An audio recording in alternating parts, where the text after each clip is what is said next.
இது கர்த்தர் உண்டு பண்ணின நாள், இதிலே களி கூர்ந்து மகிழ கடவோம்.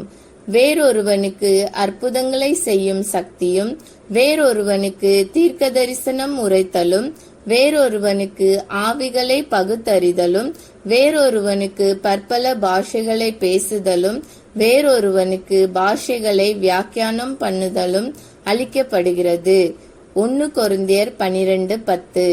இந்த வசனம் பரிசுத்த ஆவி சபையின் வளர்ச்சிக்காக பலவித ஆன்மீக வரங்களை கொடுக்கிறார் என்பதை காட்டுகிறது.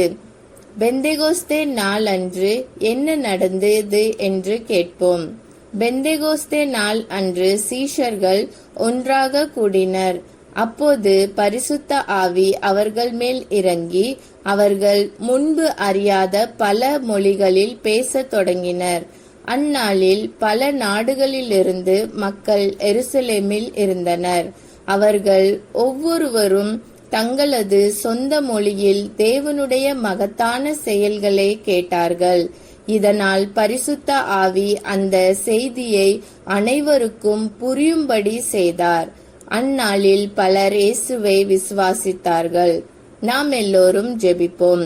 அன்பான இயேசுவே, பரிசுத்த ஆவியின் வரங்களுக்காக நன்றி. நீர் பேசும் வார்த்தைகளை நாங்கள் புரிந்து கொள்ளும் ஞானத்தை தாரும். எங்கள் வாழ்க்கை உம்மை மகிமைப்படுத்தும்படியாக இருக்க உதவி செய்யும். இயேசுவின் நாமத்தில் ஜெபிக்கிறேன். ஆமேன்.